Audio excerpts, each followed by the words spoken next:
নমস্কাৰ আপোনালোকে চাই আছে ক্ৰিকেট গুৰু আছাম ইউটিউব চেনেল। কেইদিনমানৰ আগতে ভাৰতে টি20 বিশ্বকাপ জিকিছিলে আৰু সেইটো টিমে ভাৰতীয় ক্ৰিকেট টিমে এতিয়া ইংলেণ্ডত গৈ এনেকুৱা অৱস্থাৰ সন্মুখীন হ'বলগীয়া হৈছে য'ত নেকি এতিয়ালৈকে প্ৰথম দুখন টি20 পাৰ হৈ যোৱাৰ পাছত এখনো মেটচ জিকিব পৰা নাই আৰু এইটো সিৰিজ হাতৰ পৰা গ'ল বুলিয়ে ধৰক। গতিকে কোন দখত এনেকুৱা ভুল হৈ গ'ল, কি হৈ গ'ল যে গোটেই ৱৰ্ল্ড চেম্পিয়ন টিমটো আজি এনেকুৱা যে যিটো দশা হ'ল, কোন দখত ক'ত কি ভুল হৈ গ'ল এইখিনি আমি অলপ চাবলৈ চেষ্টা কৰিম।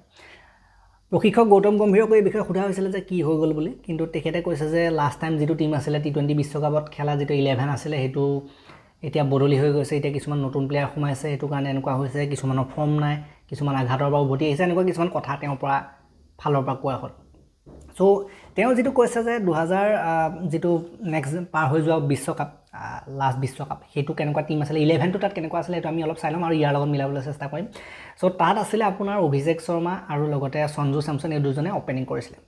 দেন ঈশান কিষণ আছিলে, সূৰ্যকুমাৰ যাদৱ অধিনায়ক আছিলে, তিলক বৰ্মা, হাৰ্দিক পাণ্ডিয়া আছিলে, শিৱম ডুবে, অক্ষৰ পেটেল, অৰ্শদীপ সিং, বৰুণ চক্ৰৱৰ্তী আৰু জছপ্ৰীত বুমৰাহ আছিলে। আৰু এতিয়া যদি আমি যিটো টিমে খেলি আছে 11 খেলি আছে এইটো কথা ক'বলৈ যাওঁ, তাত আছিলে অভিষেক শৰ্মা বৰ্তমান সময়ত আছে, দেন বৈভৱ সূৰ্যবংশী, ঈশান কিষণ, শ্ৰেয়াছ আয়াৰ, তিলক বৰ্মা আছে, শিৱম ডুবে আছে, অক্ষৰ পেটেল, হৰ্ষিত ৰাণা, প্ৰিন্স যাদৱ, অৰ্শদীপ সিং আৰু বৰুণ চক্ৰৱৰ্তী। বৰ্তমানৰ টিমটো এনেকুৱা, ইমান বেছি খেলি মেলি নাই। টিম দুটা চালে যদি আপোনালোকে চায়, প্ৰায়ভাগ প্লেয়াৰে কিন্তু আছে, বিশ্বকাপ জিকা প্ৰায়ভাগ প্লেয়াৰে ইয়াত আছে। কিছুমান প্লেয়াৰ নাই, উদাহৰণস্বৰূপে বুমৰাহক ৰেষ্ট দি থোৱা আছে, এদিনীয়াত খেলিব। সেইদৰে হাৰ্দিক পাণ্ডিয়া ইয়াত নাই। দেন বাকীটোতো টিম ইমান বৰ ইফাল সিফাল নহয়, প্ৰায় একেই টিম আমি দেখিবলৈ পাইছোঁ। আৰু অধিনায়ক সূৰ্যকুমাৰ যাদৱ নাই, তেওঁ বাহিৰ কৰি দিয়া হ'ল, তেওঁ কেপ্টেনশ্বিপৰ আঁতৰাই দিয়া হ'ল, একেবাৰে টিমৰ পৰা আউট কৰি দিয়া হ'ল। চ' টিমতে নাই। চ' কথাটো এনেকুৱা হ'ল আৰু সেইটো কাৰণে বৰ্তমান সময়ত আপোনালোকে খেলি মেলিবিলাক দেখিছে। আৰু মেইন কথাটো হ'ল কি, এতিয়া যে IPLেও ইয়াত ফেক্টৰ এটা কৰে। IPLত আপোনালোকে দেখিছিলে যে ফ্লেট পিটছত পূৰা 200+ সদায় মাৰি আছিলে ন, 200+, 250ও মাৰিছিলে ন, 260ও মাৰিছিলে। এতিয়া সেইখিনি প্লেয়াৰ ইমান হেভি পিটন দি আছিলে IPLৰ, আমাৰ ফ্লেট ট্ৰেক বনায় আৰু পূৰা বেটিং ফ্ৰেণ্ডলি পিটছ বনায়, একো কষ্ট কৰিবলগীয়া নহয়, ধুনীয়াকৈ ৰান হয় আৰু আৰামত ৰান আহি থাকে, এনেকুৱা পিটছ কিছুমান বনাইছিলে IPLত। ইংলেণ্ডতো আপোনাক সেইটো তেনেকুৱা পিটছ নিদিয়ে, নিঃসন্দেহে নিদিয়ে। কি কাৰণে নিদিয়ে, আয়াৰলেণ্ডততো তেনেকৈ হাৰি গ'ল, আয়াৰলেণ্ডততো পূৰা বলিং পিটছ দিছিলে, সেইটো কাৰণে হাৰিবলগীয়া হ'ল। ইংলেণ্ডত কিন্তু বলিং পিটছ একেবাৰে দি দিয়া নাই, ইংলেণ্ডত বেলেঞ্চ পিটছ দিছে, বেটিং বলিং সকলোফালে বেলেঞ্চ থকা পিটছ দিছে। অকণমান ধৈৰ্যৰ প্ৰয়োজন হয়, অকণমান ছেট হোৱাৰ প্ৰয়োজন থাকে তাত প্লেয়াৰবিলাকে, কিন্তু সেইবিলাক আমি দেখিবলৈ পোৱা নাই। গোটেই যিকেইখন খেল গ'ল তাত আমি বেটিং একেবাৰে বিপৰ্যয় দেখিবলৈ পাইছোঁ। কোনো এজন তেনেকৈ খেল দায়িত্ব লৈ পেলাই ধৰা মানুহ আমি তেনেকৈ দেখিবলৈ পোৱা নাই। সেইটো এটা কাৰণ যাৰ কাৰণে ইণ্ডিয়া তললৈ যাবলগীয়া হৈছে। গতিকে IPLৰ গাতো দুখ আছে, সেইটো নোহোৱা নহয়। IPLক সকলোৱে দুখ দিব বিচাৰিছে IPLৰ ফ্লেট ট্ৰেকবিলাকত। গতিকে IPLৰ ফ্লেট ট্ৰেকবিলাক অলপ সলনি কৰিব লাগে, নেক্সট ছিজনবিলাকৰ পৰা অলপ ফ্লেট ট্ৰেক দিয়ক, নিদিয়া বুলি নকওঁ, কিন্তু ইমানবিলাক মেটছত নহয় মানে। একেবাৰে যদি আপুনি যিমান কেইখন মেটছ হয় তাৰ আধাতকৈ ওপৰত যদি ফ্লেট ট্ৰেকেই খেলায় কি হ'ব, ক'ৰ পৰা উন্নয়ন হ'ব প্লেয়াৰবিলাকৰ, সেইটো চাব লাগিব। কেতিয়াবা বলিং পিটছো লাগিব, বিশেষকৈ আধা আধি খেল বলিং পিটছে দিব লাগে আচলতে, তেতিয়াহে তাত কোনজন প্লেয়াৰে ভাল খেলিব পাৰে। টান পিটছত যিজন বেটাৰে ভাল খেলিব পাৰিব সেইজনহে আচল বেটাৰ, হয় নহয়? যি একেবাৰে ফ্লেট পিটছতে ভাল খেলি থাকে সেইবিলাক কিহৰ বেটাৰ? এতিয়া টি20 বুলি ক'লে সকলোৱে ৰানটো চাব বিচাৰে, এডভাৰটাইজমেণ্ট যিবিলাকে ব্ৰেণ্ডবিলাকে এডভাৰটাইজমেণ্টৰ কাৰণে পইচা দিয়ে সেইবিলাকেও সেইটো বিচাৰে, এডভাৰটাইজাৰবিলাকেও যিটো বিচাৰে ডিমাণ্ড তেওঁলোকৰো থাকে যে এনেকুৱা হওক তেনেকুৱা হওক পিটছবিলাক, সেই তেওঁলোকৰ কথাও শুনিব লাগে। গতিকে এক প্ৰকাৰ ব্যৱসায়িক হয় আৰু সেই কথাটো ন। বাকী আৰু কিছুমান কথা আছে কি কাৰণে ইমান বেয়া হৈ গৈছে। বাকী বুমৰাহক ৰেষ্ট দিয়াটো বা হাৰ্দিক পাণ্ডিয়াক ৰেষ্ট দিয়াটো সেইটোতো বাৰু আছেই, কাৰণ এটা আছেই, তেওঁলোক নথকাৰ কাৰণে টিমটো অকণমান তললৈ গৈছে, সেইটো আছে। কিন্তু এদিনীয়া ৱৰ্ল্ড কাপ আহি আছে, এদিনীয়া ফৰ্মেটটোৰ কাৰণে অকণমান প্লেয়াৰ কিছুমানক ৰেষ্ট দিবও লাগিব, সেইটোতো আমি থাকিবই ন, সেইটো কথা থাকিবই। বাকী যদি আপোনালোকে চাই ভুল চিলেকশ্যনো কিন্তু হৈছে বহুত প্লেয়াৰ, যি IPLত বহুত ৰান বনোৱাৰ পাছতো, IPLত বহুত উইকেট লোৱাৰ পাছতো কিছুমান কিন্তু এনেকুৱা প্লেয়াৰ যি চান্স পাব লাগিছিলে তেওঁলোকে চান্স পোৱা নাই। এইবাৰ আমাৰ টি20 টিমটোত তেনেকুৱা বহুত প্লেয়াৰে চান্স পোৱা নাই, ভাল প্লেয়াৰ।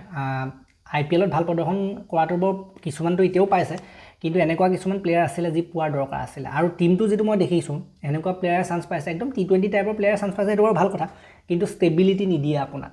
পৰিস্থিতি মতে খেলিব নজনা প্লেয়াৰ কিছুমান আছে বৰ্তমান টিমটো, সেইটো আটাইতকৈ ডাঙৰ কথা যে পৰিস্থিতি মতে নেখেলা প্লেয়াৰ আছে। পৰিস্থিতি মতে খেলা প্লেয়াৰ কিন্তু বেলেঞ্চ প্লেয়াৰ টিমটোত বেটিঙত যদি আপোনালোকে চায় বেলেঞ্চ কৰি খেলা প্লেয়াৰত একেবাৰেই নাই, গোটেইবিলাক মাৰিমকৈ খেলা প্লেয়াৰ আছে। আৰু সেইটো মহা ভুল।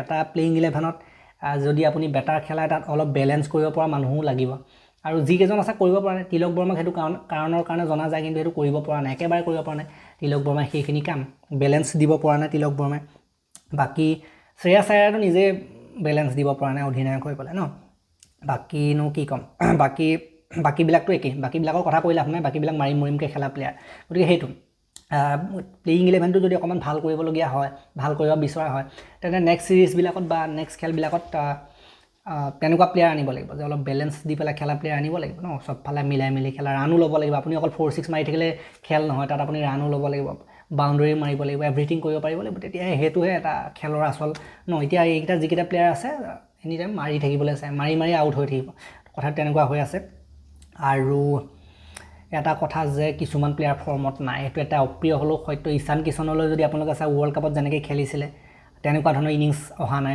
মাৰিমকৈ খেলি আছে তেনেকৈ গৈ আছে সস্তাত গৈ আছে বাকী আমাৰ চেমছন ৱৰ্ল্ড কাপৰ বেষ্ট প্লেয়াৰ আছিল T20 ৱৰ্ল্ড কাপৰ তেখেতৰো ফৰ্মটো ভাল নাছিলে তেখেতটো এতিয়া বাহিৰতে বহিলে আপোনালোকে দেখিলে ফৰ্মো এটা ফেক্টৰ হয় একেদৰে শিৱম ডুবে T20 ৱৰ্ল্ড কাপত যথেষ্ট ভাল ফৰ্ম এটাত আছিলে ভাল ফিনিচিং দি আছিলে এতিয়াও দি আছে কিন্তু নিজৰ বেষ্টখিনি ওলাই অহা নাই এতিয়াও ফৰ্মটো কিন্তু ইমান টপ লেভেলৰ শিৱম ডুবেৰো বৰ্তমান সময়ত নাই আৰু এটা কথা যে ওপৰকেইজনে ভাল নেখেলিলে তলৰখিনিয়েনো কি কৰিব তেনেকুৱা এটাও কথা থাকে বাকী কিছুমান প্লেয়াৰক সলনি কৰিব লাগিব এইটো টিম যদি গোটেইটো চাই কিছুমান প্লেয়াৰক সলনি কৰিব লাগিব অধিনায়কজনৰ অধিনায়কত্বও বৰ ঠিক হোৱা নাই বলিং চেঞ্জৰ পৰা আদি কৰি কিছুমান কথা ঠিক হোৱা নাই গতিকে সেইটো অলপ ভাল কৰিব লাগিব এতিয়া কেপ্টেইনটো সলাই দিব নোৱাৰে এতিয়াতো আকৌ ধৰক এতিয়া সূৰ্য কুমাৰক এবাৰ বাহিৰলৈ উলিয়াই আকৌ লৈ আহিব নোৱাৰে কথাটো তেনেকুৱা হয় গতিকে যিজন আছে সেইজনেই কৰিব লাগিব মানে মেইন যিটো কি বুলি কয় বিকাশ কৰিব লাগিব নিজৰ বস্তুবিলাক নিজৰ ডেভেলপ কৰিব লাগিব ন কথাটো তেনেকুৱা হয় বাকী মই কিন্তু ফৰ্ম দেখিবলৈ পোৱা নাই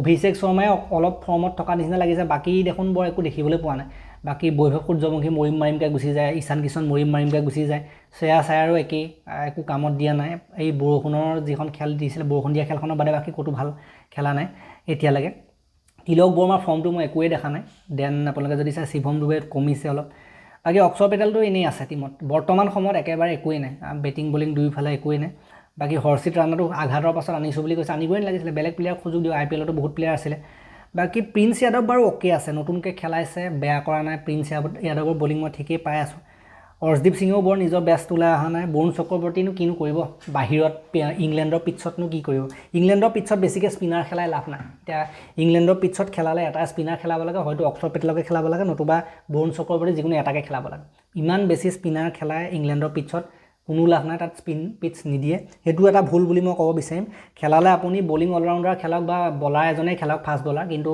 স্পিনাৰ আপুনি তাত 2-3জন খেলা কোনো লাভ নাই দুজনেই খেলক লাগিলে এজন অক্ষৰ পেটেল খেলক নতুবা বৰুণ চক্ৰৱৰ্তী খেলক তেনেকুৱা কথাবোৰ গতিকে পেচ বলাৰো নিছে কিন্তু আৰু কিছুমান পেচ বলাৰ থাকিব লাগিছিলে টিমত হৰ্ষিত ৰাণা আৰু যদি সিফালে আমাৰ যিজন অৰ্শদীপ সিং তেওঁলোকৰ যদি বলিং ভাল হোৱা নাই তাৰ এগেইনষ্টতো কিছুমান বলাৰ থাকিব লাগিছিলে টিমত কিন্তু তেনেকৈ আমি দেখিবলৈ পোৱা নাই ইমান বৰ ইম্প্ৰেছিভ গতিকে এইটো ছিৰিজটো গ'ল বুলি ধৰক এইটো ছিৰিজৰ বিষয়ে আলোচনা কৰি লাভ নাই নেক্সট খেলকেইখন চাওঁ আমি কি হয় আৰু দুখন আছে আৰু এই ভিডিঅ'টো মই ইমানটা সমাপ্ত কৰিম এইখিনি আছিলে কাৰণ ভাল লাগিলে যদি লাইক কৰি দিব শ্বেয়াৰ কৰি দিব অলপ আৰু চেনেলটোলৈ নতুনকৈ আহিছে যদি ছাবস্ক্ৰাইব কৰি ঘণ্টাত দবাই থৈ যাবলৈ নাপাহৰিব তেতিয়ালৈকে আৰু এটা নতুন ভিডিঅ' লৈ প্ৰতিশ্ৰুতিয়ে মই বিদায় মাগিছোঁ ধন্যবাদ